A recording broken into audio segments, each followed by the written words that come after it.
Hello, good evening मेरे प्यारे प्यारे दोस्तों। अभी मैं एक नवोदय विद्यालय में हूँ और मैं इसी नवोदय विद्यालय JNV अररिया में अभी मैं एक JSA के पोस्ट पे कार्यरत हूँ।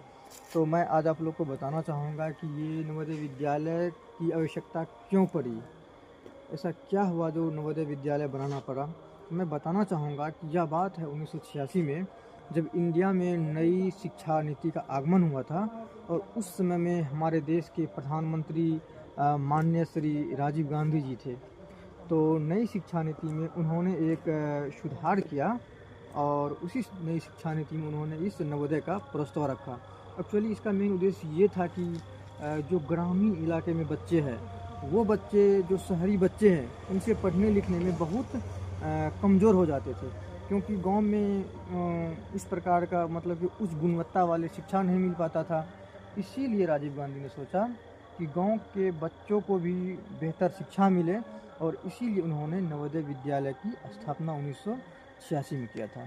और वास्तव में नवोदय विद्यालय में जो प्रवेश होता है उनके लिए एक एंट्रेंस एग्ज़ाम लिया जाता है, जो कि जब बच्चा 5वीं क्लास पास करता है तो 6 क्लास में आने के लिए यहाँ पे एक एंट्रेंस एग्ज़ाम लिया जाता है।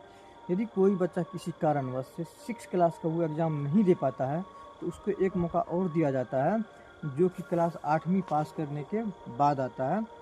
अर्थात जब वो क्लास 8 पास करता है तो 9th में एडमिशन के लिए लेटरल एंट्री के द्वारा वो प्रवेश कर सकता है।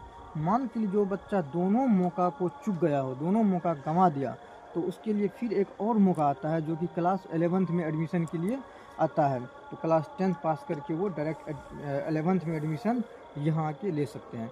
और नवोदय विद्यालय खास करके ग्रामीण बच्चों के लिए है, क्योंकि यहाँ पे 75% सीट ग्रामीण बच्चों के लिए आरक्षित है और 25% ही शहरी बच्चों के लिए है, क्योंकि इसका मेन उद्देश्य ही है जो गांव में रह रहे बच्चे हैं उसके शिक्षा में वृद्धि करना। ये खास करके CBSE ये वाला खास करके नवोदय में खास करके CBSE पैटर्न पे इसका पढ़ाई लिखाई होता है, ताकि जो मेरे ग्रामीण बच्चे हैं वो भी शहरी बच्चों से कम ना हो।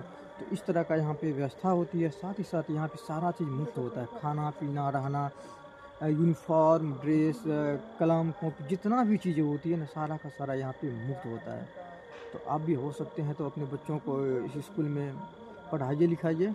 और साथ ही यदि आपका मेरा वीडियो थोड़ा सा भी अफर्मेटिव लगा, नॉलेजफुल लगा, तो आप भी वीडियो को इधर उधर कर दीजिए, जो और सब बोलते हैं वीडियो बोलने से पहले और बाद में। ठीक है, मिलेंगे अगले वीडियो में। जय हिंद।